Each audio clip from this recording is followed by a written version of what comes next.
o estudo de hoje. Chegamos no último capítulo, o capítulo 5 de Tiago. E é o seguinte, irmãos, nosso estudo sobre o livro de Tiago, acredito que vai mais hoje, né?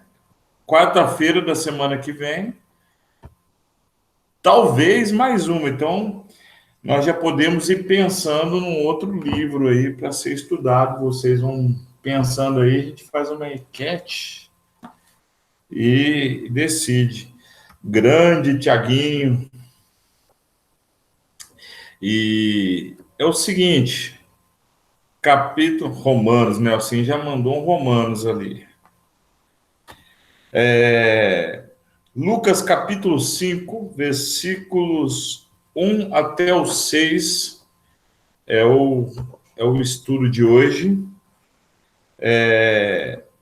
Pela primeira vez aqui na epístola, Tiago vai falar a respeito de um grupo de pessoas que não é da igreja, né? Ou seja, é um grupo de pessoas que tem uma relação, nesse caso aqui, com dinheiro fora da questão eclesiástica, fora da questão relacional com Deus. Contudo, ele usa esse modelo de fala como uma advertência às igrejas, lembrando sempre, toda quarta-feira eu falo para vocês, que o livro de Tiago é uma epístola corrente, né? Ela foi escrita para as igrejas, não para uma igreja somente. Então, ele escreve uma advertência a nós, naquela época, os cristãos, mas a nós nos dias de hoje, né? Eu vou ler na nova versão, da nova tradução da linguagem de hoje, e está escrito assim: agora, ricos, escutem, chorem e gritem pelas desgraças que vocês vão sofrer. Então, primeira coisa, ele está dizendo o seguinte: ricos. Aí aqui ele está falando rico de dinheiro, rico de grana, rico de posse, rico de poder, certo? Gritem pelas desgraças que vocês vão sofrer. As suas riquezas estão podres e as suas roupas finas estão comidas pelas traças.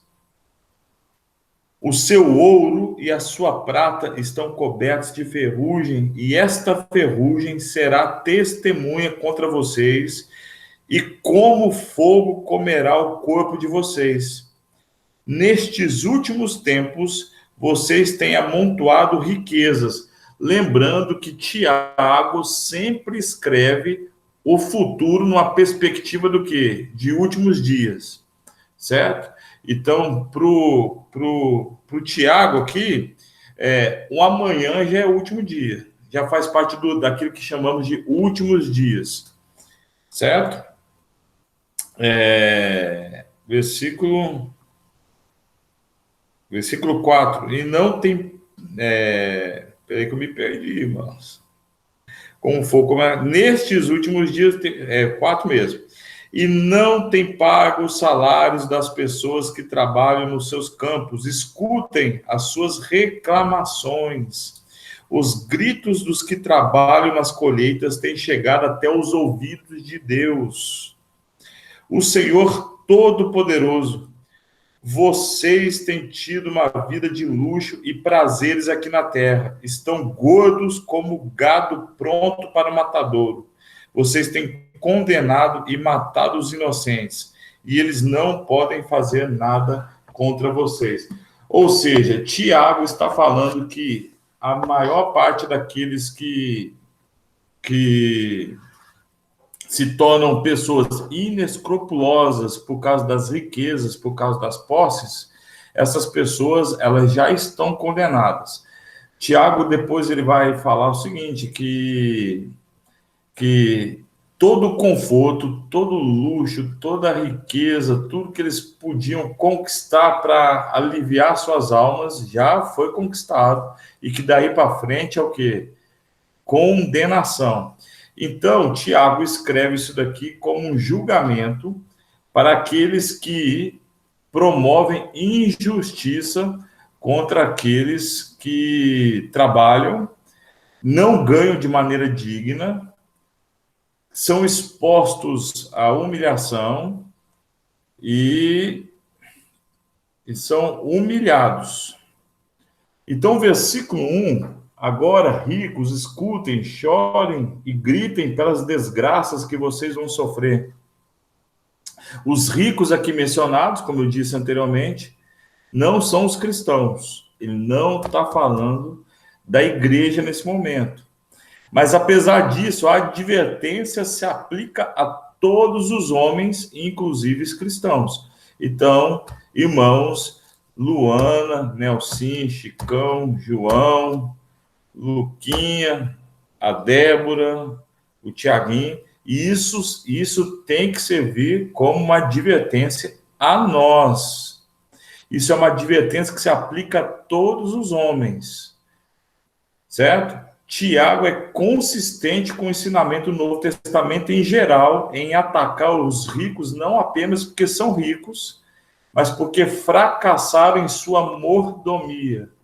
O chorar e o prantear não são sinais de arrependimento, mas de expressões de remorso em face do juízo. Então, vamos explicar melhor. Nos evangelhos, nos 3 primeiros evangelhos, Mateus, Marcos, Lucas, Jesus fala uma coisa enigmática. Os ricos, é mais fácil um camelo passar na ponta de uma agulha do que o rico entrar no reino do céu. Quando você vai estudar de maneira direta essa palavra, Jesus, ele não está condenando a pessoa por ter dinheiro, por ser rico.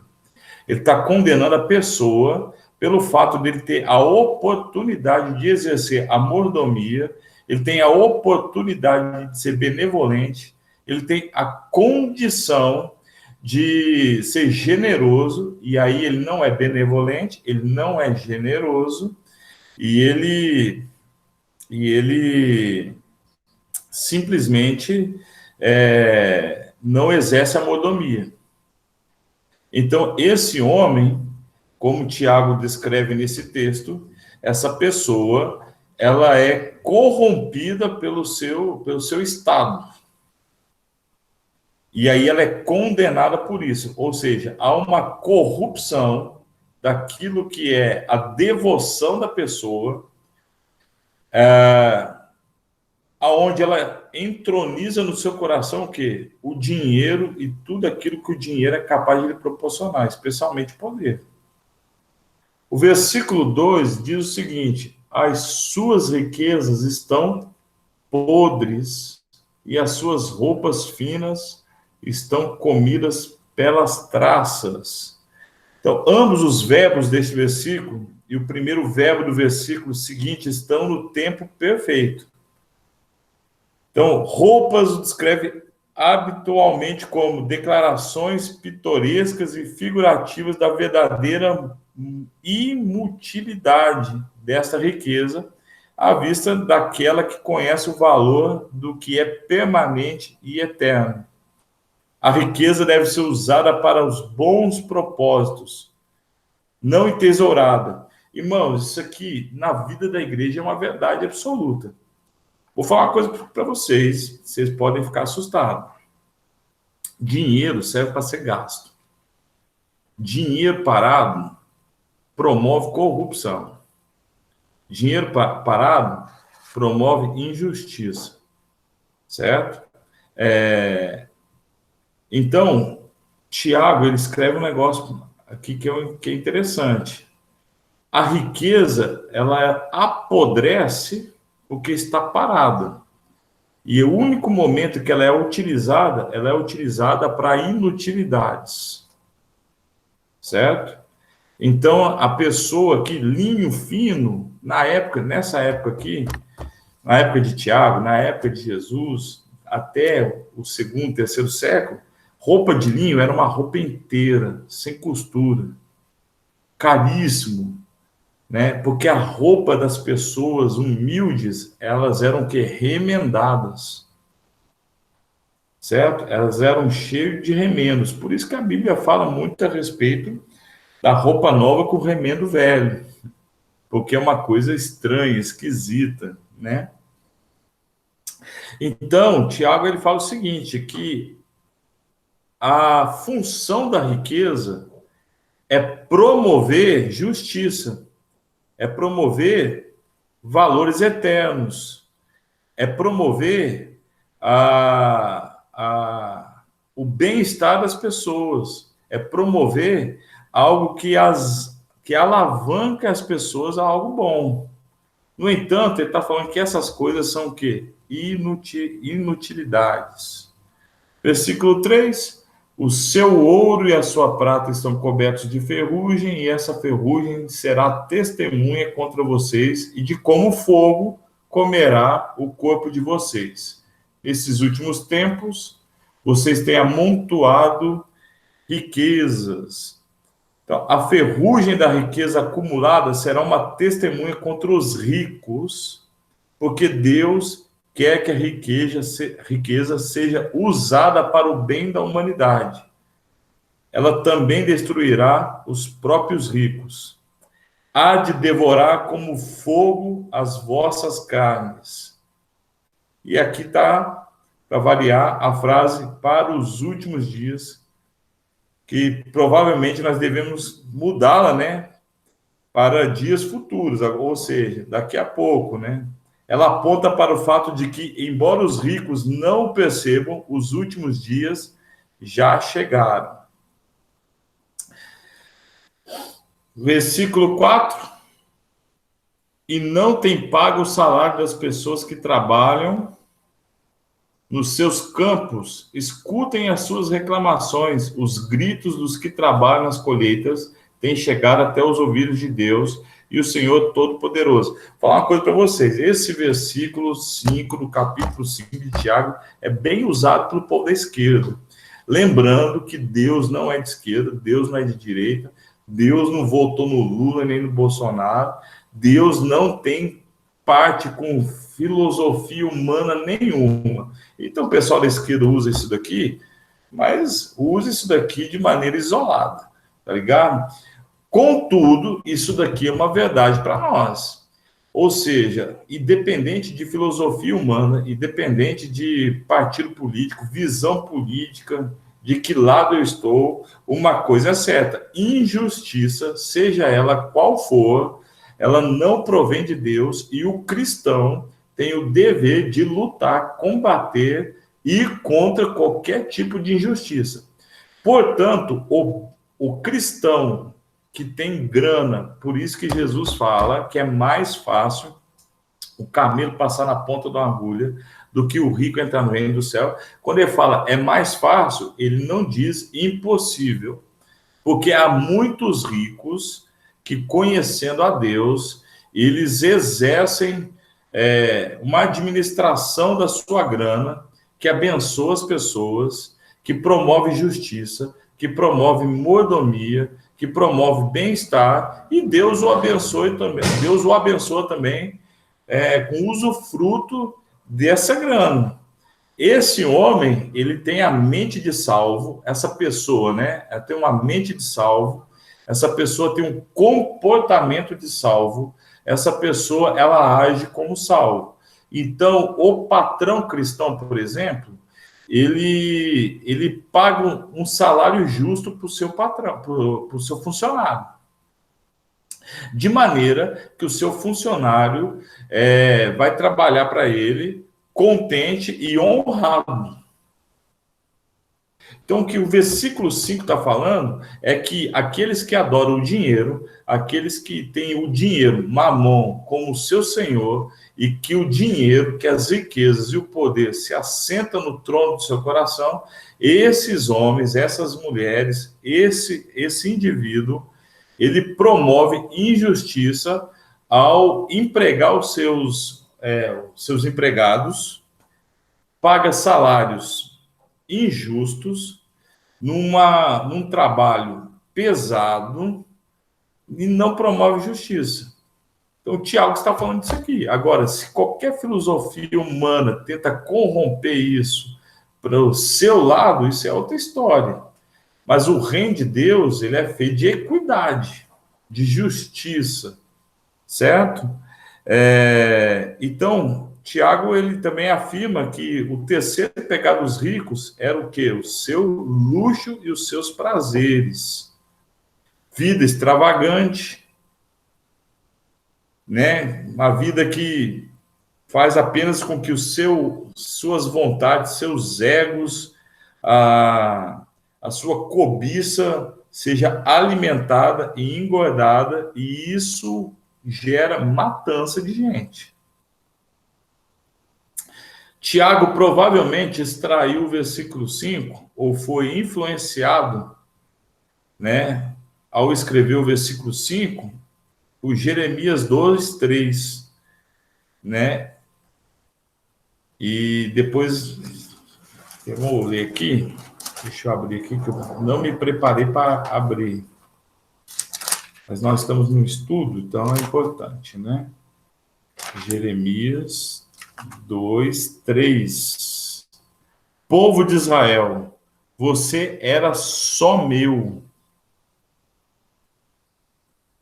Era sagrado como trigo, que é colhido primeiro e oferecido a mim. Eu castiguei todos os que fizeram você sofrer, e fiz cair o mal sobre eles. Eu, o Senhor, estou falando que defeito os seus antepassados acharam em mim para me abandonar. Abandonaram ídolos inúteis e eles mesmos se tornaram inúteis. Então, ele está falando aqui a respeito da felicidade do povo de Israel e sobre a injustiça que cai sobre o povo na medida que o povo esquece a Deus, certo? Versículo 6. Irmãos, eu estou falando versículo 5, é versículo 4, me desculpa, tá? Me perdoe. Versículo 5. Vocês têm tido uma vida de luxo e de prazeres aqui na terra, e estão gordos como gado pronto para o matadouro. Eu comentei agora há pouco. Versículo 6. Vocês têm condenado e matado os inocentes, e eles não podem fazer nada contra vocês. Esse é o nosso papel, meus irmãos. É o seguinte: se no mundo há injustiça, essa justiça é promovida pelos adoradores de Mamon, por aqueles que adoram os seus prazeres, por aqueles que estão interessados apenas na sua luxúria.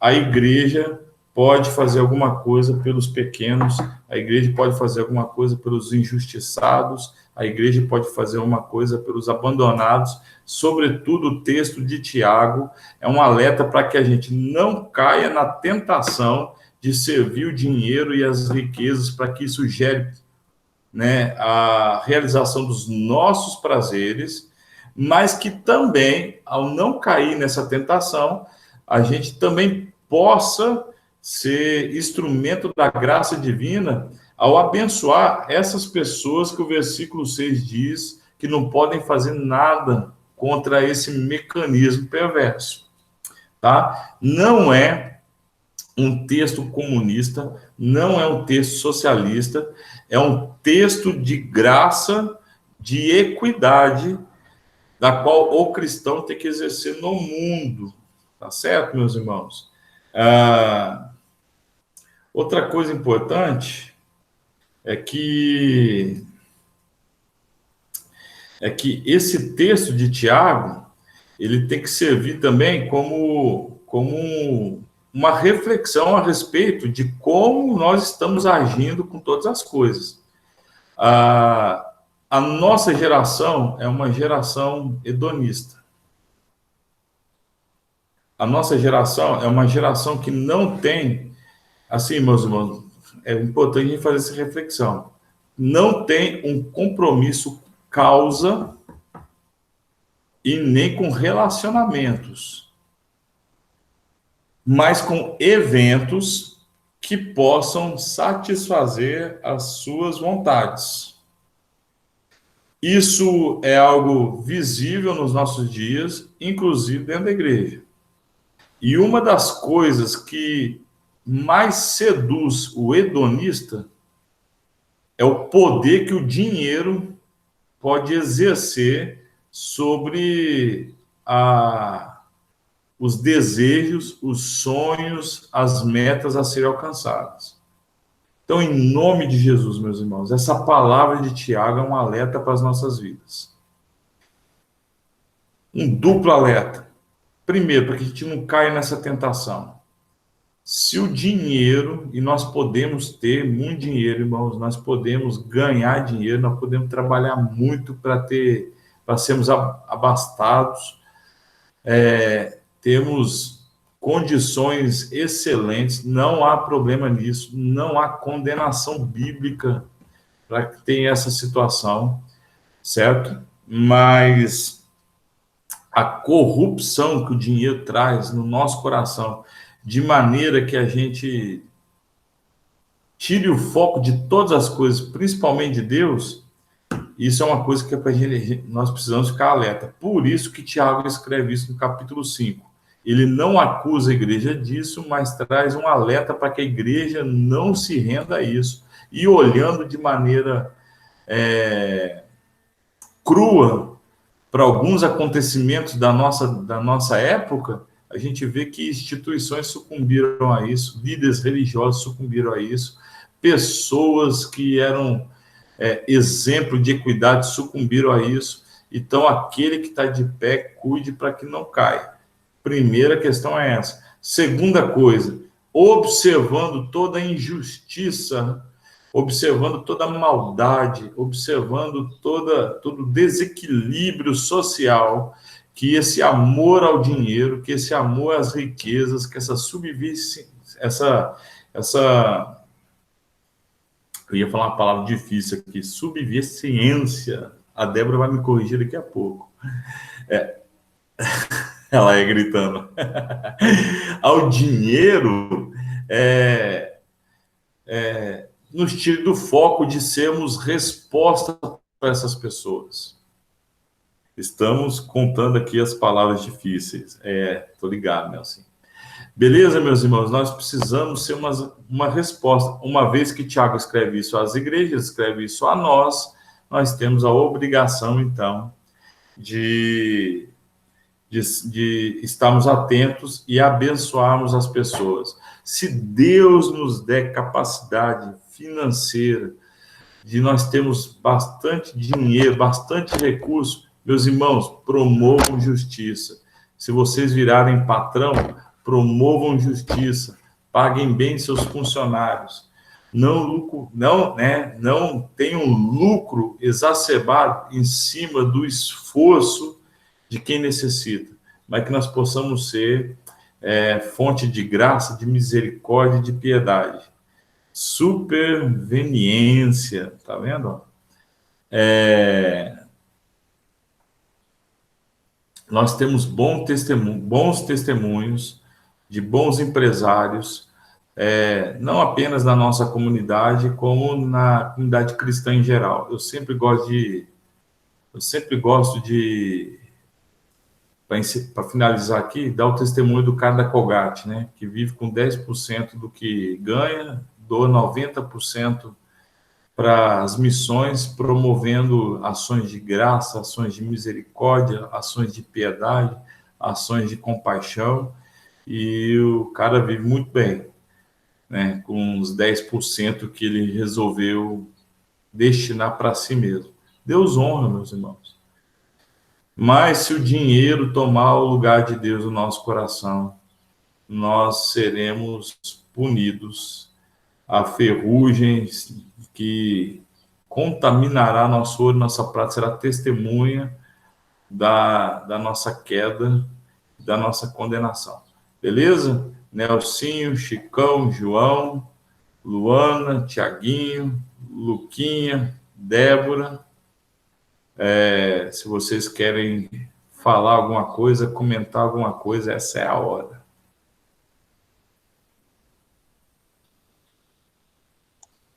Certo, Gu. Então tá bom. Ô, Pantera, você tirou a barba, mano? Pediram para ele tirar para fazer o teste.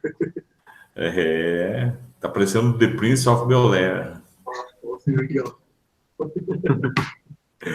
Maravilha. Tiaguinho, tudo certo? Oi, Débora. Tudo certo. Então tá bom. Luquinha. Tudo certo, bom demais. Irmãos, eu preciso reforçar isso, tá? Riqueza não é algo antibíblico. Não exercer mordomia, justiça e equidade é que é. Então, o dinheiro não é ruim. A tentação de fazer a coisa errada com ele é que é ruim. Beleza? Então, vamos trabalhar, irmãos, e vamos conquistar as coisas que Deus nos dará. Agora, só não caia em tentação. E vocês estão ligados, para não cair em tentação, tem que orar. A única forma de não cair em tentação é orando. Beleza, irmãos? Show. É isso aí em relação ao dinheiro, é tipo quase tudo na nossa vida, né? Tudo que a gente tem, se não for para ajudar, abençoar alguém, a gente acaba caindo nisso, né? Não só bens materiais e essas coisas, né? Pode ser posição, cargo, qualquer outra coisa que faça com que a gente ache que isso puxe o lado egoísta da gente, né? Exatamente. Por isso que o texto lá em que Jesus fala que é difícil o rico entrar no reino dos céus, ele inclui o pobre que não promove justiça e equidade com o pouco que tem. Porque ele age como alguém, né, que tem posses e que entroniza essas posses. Beleza? João, aproveita e olha por nós, irmão. Bora. Pai, estamos aqui mais uma vez em sua presença. Nós te agradecemos mais um dia. Agradecemos por todas as coisas que o Senhor faz e continua fazendo em nossas vidas. E mesmo se a gente merecer nem um pouco disso, Deus, obrigado por tudo que a gente possa viver, não viver como esses exemplos ruins que a gente acabou de ouvir aqui do Gustavo.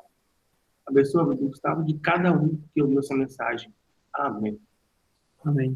Amém. O Nelsinho deu a ideia de a gente estudar Romanos. É um bom livro, irmãos.